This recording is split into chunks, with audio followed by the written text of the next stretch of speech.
Now today we discuss about the few important questions of NCERT based on uniform motion and uniformly accelerated motion.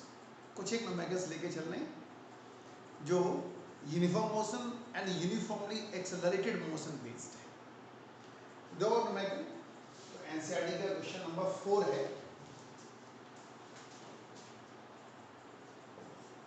Fourth question of NCERT.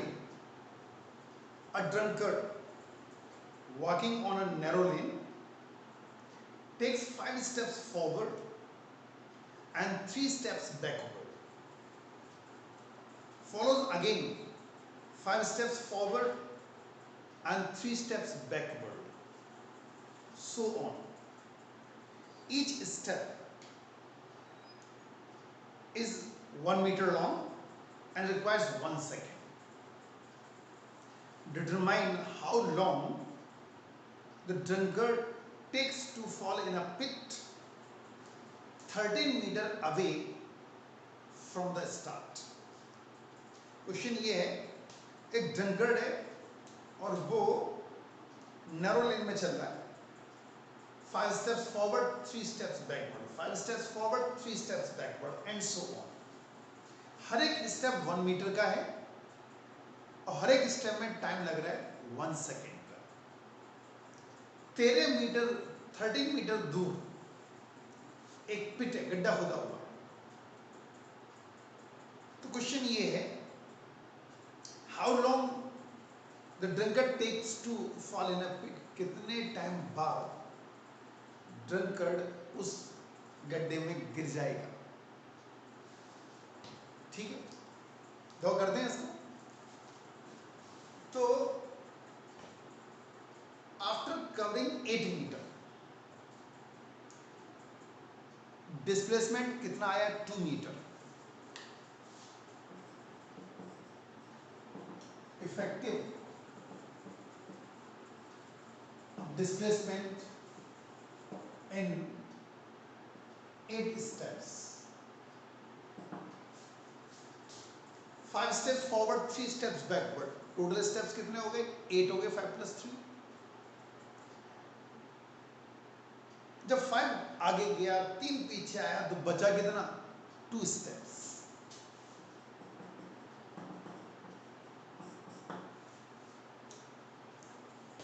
Clear. 8 steps चलने में time कितना लगा, 8 seconds. और effective displacement कितना आया, 2 metre. ऐसे फिर 8 चलेगा, फिर 2, फिर 8 चलेगा, फिर 2, इस तरह करता रहेगा. 8 + 8 + 8 + अगर इसमें इफेक्टिव डिस्प्लेसमेंट देखें तो 2, ये भी 2, ये भी 2, ये भी 2. क्लियर. तो 8 मीटर हो गए. 8 मीटर चलने में कितने स्टेप्स लिए उसने, 32. अब जब अगले 5 जाएगा, +5 + 5, तो कितना हो गया ये, 13 मीटर. तो वापस क्यों आएगा, 13 मीटर पूरे हो गए, गड्ढा आ गया, गिर जाएगा गड्ढे में, तो वापस नहीं आएगा. तो ये कितने हो गए, 37 स्टेप्स. और हर एक स्टेप 1 मीटर का है और हर एक स्टेप में टाइम लग रहा है 1 सेकेंड. तो टोटल टाइम कितना लगा, 37 seconds.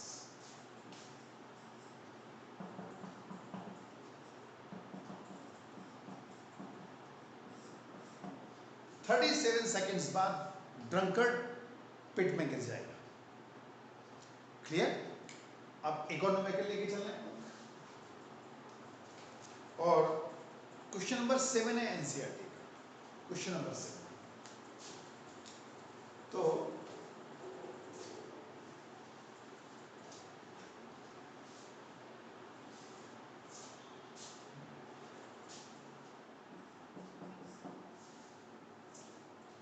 two trains A and B of length 400 meter each are moving on 2 parallel tracks with a uniform speed of 72 km per hour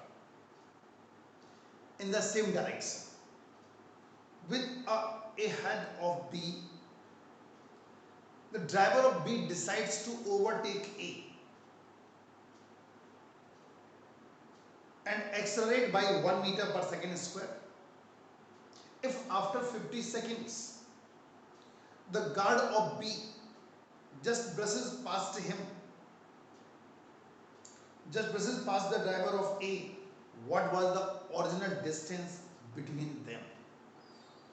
question ये है, two trains each of length are 400 metre. दो train है, दोनों की length 400 metre है, moving on a parallel track with uniform speed of 72 kilometre per hour. Now in the same direction with A ahead of B, यानी train A B से आगे है. The driver of B decides to overtake A. B की train में जो driver वो चाह रहा है A को ओवरटेक करना, और इसलिए वो अपनी ट्रेन को एक्सेलरेट कर रहा है 1 मीटर पर सेकेंड स्क्वायर से. आफ्टर 50 सेकेंड्स, 50 सेकेंड बाद, गार्ड जो लास्ट कंपार्टमेंट में बैठा होता है बी ट्रेन का, उसने कहा कि भाई ओवरटेक कर चुके हैं. What was the original distance? Question ये है. चलो करते हैं इसको. तो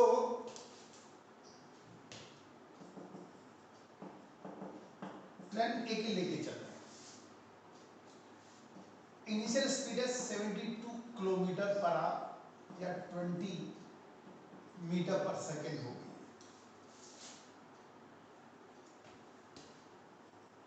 जीरो है एक्सेलरेशन, क्योंकि यूनिफॉर्म मोशन से जा रही है ट्रेन ए. 50 सेकंड में कितना डिस्टेंस कवर करेगी ये निकालना है हमको. एस ए डिस्टेंस है ए ट्रेन की. तो S A equals to U A into T plus 0. No acceleration. 20 into 50, that is 1000. 50 second में जो ट्रेन ए है वो 1000 मीटर डिस्टेंस कवर करेगी. तो second train B train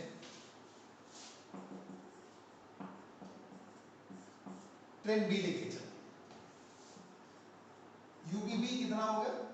20 metre per second ही होगा. इनिशियली तो 20 से चल रही थी, लेकिन यहां पर अब एक्सेलरेशन होगा टाइम 50 सेकेंड्स. फिर हम क्वेश्चन लगा रहे हैं हम लोग.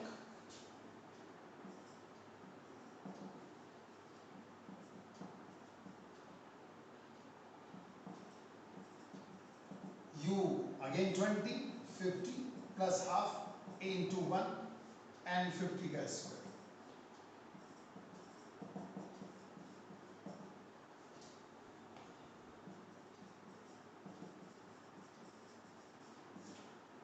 ये एस डी आ गया. 50 सेकेंड में जो डिस्टेंस कवर करेगी ट्रेन बी वो 2250 मीटर और ये 1000 मीटर. तो अगर हम इस तरह लेके चलें, अगर हम इसको इस तरह लेके चलते हैं,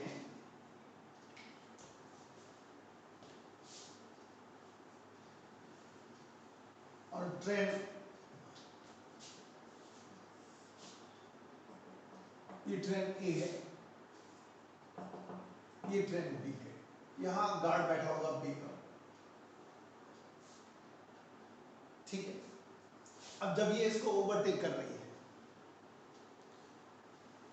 तो इसमें क्या क्या इन्वॉल्व है? इसमें इन्वॉल्व है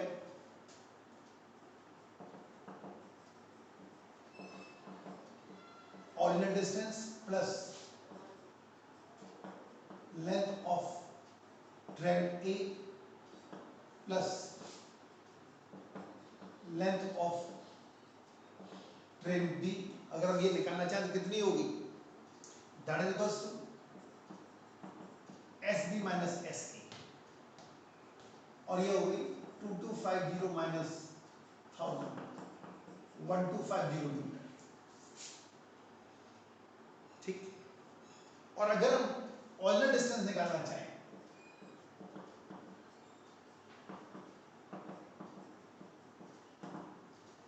तो 1250 माइनस दोनों ट्रेन की लेंथ 400 प्लस 400 450 मीटर हो गया। और ये डिस्टेंस कौन सी है? ये और ये वाली डिस्टेंस, दैट इज 450। अगर हम ये डिस्टेंस माने यहां से लेके यहां तक तो 1250। अगर हम यहां से यहां तक की लेके चलेंगे तो जाएगी 450 plus 400 that is 950 metre. Clear? तो बहुत सारे आंसर बन गए। अगर हम लेके चले guard of A and driver of B तो आ रही 450, गार्ड ऑफ या driver of A and driver of B लेके चलेंगे तो 950, driver of A guard of B लेके चलेंगे तो 1250 मीटर। क्लियर? नेक्स्ट न्यूमेरिकल देखो।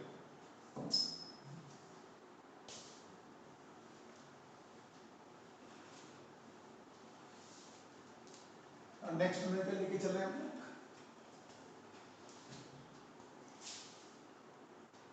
ना क्वेश्चन नंबर 8 है एनसीईआरटी का। The question number 8. On a 2-lane road, car A traveling with a speed of 36 km/h, two cars B and C approach car A in opposite directions with a speed of 54 km/h each. At a certain instant, when the distance AB is equals to AC, both being 1 kilometer, B decides to overtake A before C does. What minimum acceleration of car B is required to avoid an accident? तो क्या है? एक car है, car ए, और ये इसकी speed है 36 किलोमीटर/h, 10 metre per second. Two cars approaches car A in opposite direction at a speed of B and C. Two cars हैं. It is B और इसकी स्पीड रखी है 54 किलोमीटर/h या 15 मीटर पर सेकेंड. और एक कार C है और इसकी स्पीड भी 54 किलोमीटर/h. और ये डिस्टेंस भी 1 kilometre. It is also 1 kilometre. Means AB equals to BC equals to 1 kilometre. ठीक. B decides to overtake A before C does. What minimum acceleration of car B is required to avoid an accident? B चाहता है कि A को overtake कर लें C से पहले और एक्सीडेंट भी ना हो.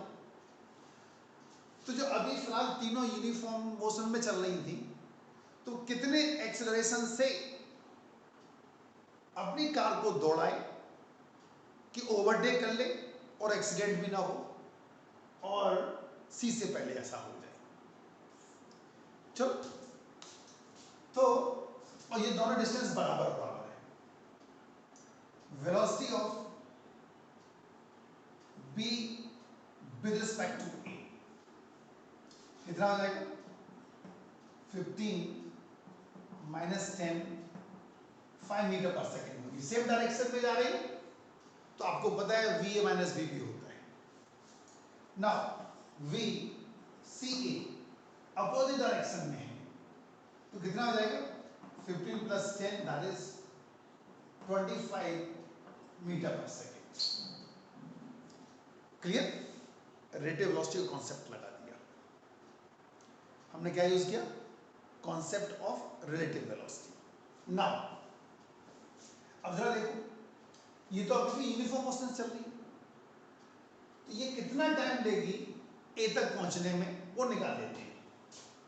इसके लिए टाइम, डिस्टेंस तो 1 किलोमीटर है, स्पीड 25 होगी उसकी, 40 सेकेंड्स हो गए।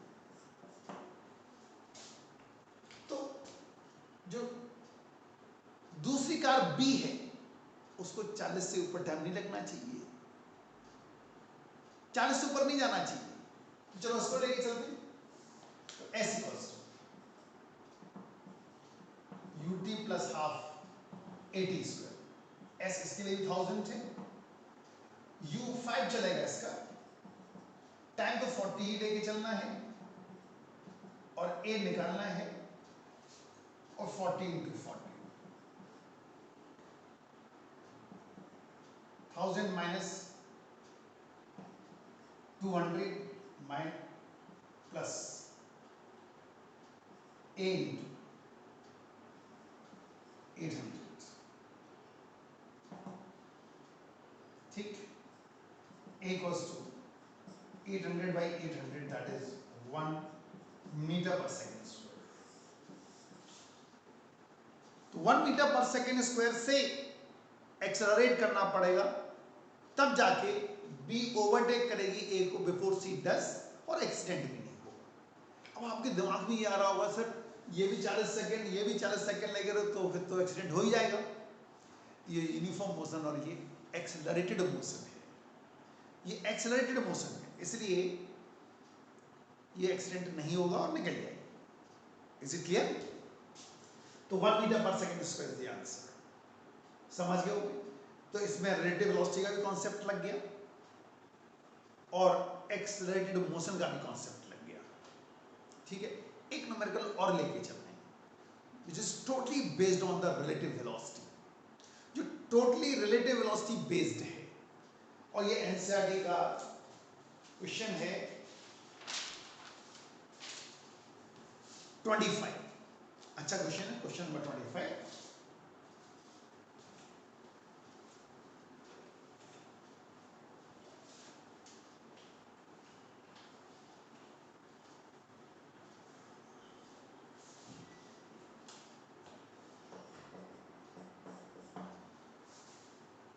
On a long horizontal moving belt, a child runs to and fro with a speed of 9 km per hour with respect to the belt between his father and mother, located 50 meters apart on the moving belt. The belt moves with a speed of 4 km per hour. For an observer on a stationary platform outside, वो observe कर रहा है, तो what is the, पहला case है speed of the child running in the direction of motion of the belt. Second, speed of the child running opposite to the direction of the motion of the belt. Third, time taken by child in first case and second case. Question now, एक moving belt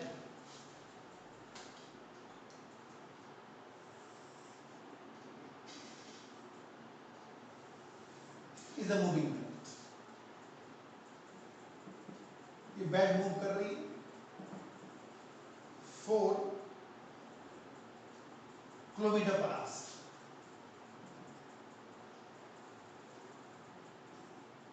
father and mother 50 metre apart है। एक child इधर उधर घूम रहा है और इसकी स्पीड रखी है चाइल्ड की with respect to the belt 9 kilometre. एक स्टेशनरी ऑब्जर्वर है जो प्लेटफॉर्म पे खड़ा हुआ है, स्टेशनरी ऑब्जर्वर है और ये सारी चीजें ऑब्जर्व कर रहा है। क्या क्या है? मदर एंड फादर बेड पर चेयर लगा के बैठे हुए हैं, स्टेशनरी हो गया with respect to the bed, और उनके बीच में डिस्टेंस है 50 मीटर।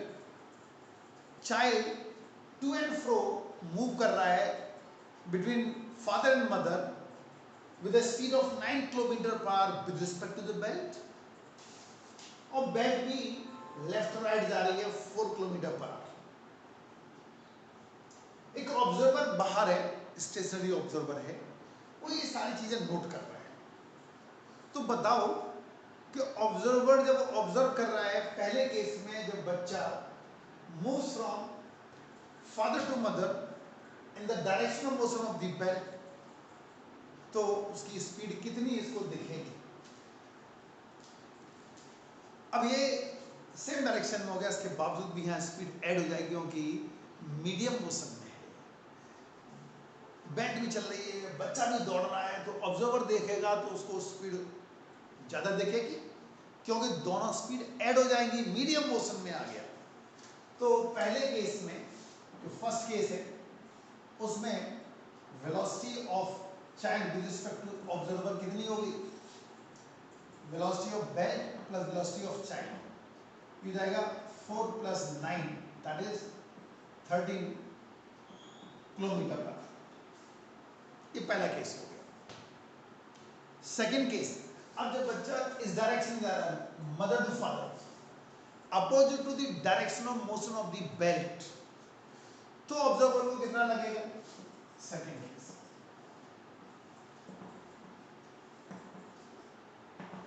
ये जाएगा 4 - 9 - 5 किलोमीटर पर। माइनस का मतलब क्या होगा? माइनस साइन से ये इंडिकेट कर रही है this time speed of the child is just opposite of the direction of motion of the belt. ये मतलब हुआ इसका। मतलब कुल मिला के ऑब्जर्वर को चाइल्ड की स्पीड कम लगेगी क्योंकि अपोजिट डायरेक्शन हो गया, मोशन है बेल्ट की, मीडियम मोशन में है, इसलिए ऐसा हो रहा है। और अब टाइम, दोनों केसेस में क्या टाइम लगेगा? और यहां बच्चे कंफ्यूज हो जाते हैं। टाइम का शुद्ध डिस्टेंस अपन स्पीड कर देते हैं, 50/13, 15/5 कर देंगे, जो गलत है।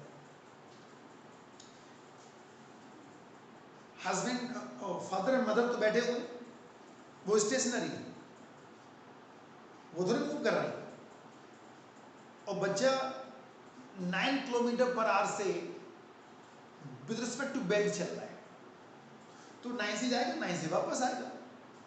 वो तो ऑब्जर्वर के लिए स्पीड अलग दिख रही थी, ऑब्जर्वर रेस्ट में था इसलिए ऐसा लग रहा था। सिस्टम के अंदर बात करेंगे हम, अगर सिस्टम के अंदर बात करेंगे तो बच्चा 9 से गया, 9 से वापस आया। अब एक एग्जांपल जाओ, आप अगर ट्रेन में हो और ट्रेन सपोज लेफ्ट राइट जा रही है और आप अपने बॉगी से उठे और टॉयलेट करने गए, और इधर ही जा रहे हो आप, कंपार्टमेंट इधर टॉयलेट, और आप ऐसे गए, ट्रेन भी इधर जा रही है। चलो आपको टॉयलेट तक पहुंचने में सपोज आपको 20 सेकेंड लगे, 20 सेकेंड्स। और जब वापस आप आओगे तो क्या 5 सेकेंड लगेंगे कि भाई वापस आ रहे हैं, अपोजिट डायरेक्शन है, या वापस आ रहे हैं तो 40 सेकेंड लग जाएंगे क्योंकि अपोजिट डायरेक्शन में आ रहे हैं? ऐसा होता है क्या? जितना टाइम आपको जाने लगा उतना ही टाइम आने में लगेगा। भाई टॉयलेट और आपके सीट की जो डिस्टेंस सपोज है वो यहाँ ये मान ले रहे हैं, तो जाने का टाइम वही आने का टाइम, क्योंकि सिस्टम के अंदर है सब कुछ। इसलिए तो time equals to distance upon speed, 9 kilometre per hour, that is, ठीक है, तो इसको कन्वर्ट कर लो 9 किलोमीटर पर आवर, तो 5/2 metre per second. 22nd value. दूसरे केस में भी यही लगेगा, दोनों केसेस में टाइम सेम लगेंगे। समझ गए? क्लियर? तो कुछ एक न्यूमेरिकल्स लिए हम लोग एनसीईआरटी में, तो और भी बहुत हैं, लेकिन जो इंपॉर्टेंट क्वेश्चन थे वो अपने डिस्कस किए। और अगली वीडियो हम लोग लेके चलेंगे vectors and motion in 2 dimension start हो रहा है, और बेहद इंपॉर्टेंट चैप्टर है वेक्टर्स, बेहद इंपॉर्टेंट काइनेमेटिक्स का। तो वो हम लोग अगली वीडियो में डिस्कस करेंगे, वेक्टर्स बेहद इंपॉर्टेंट।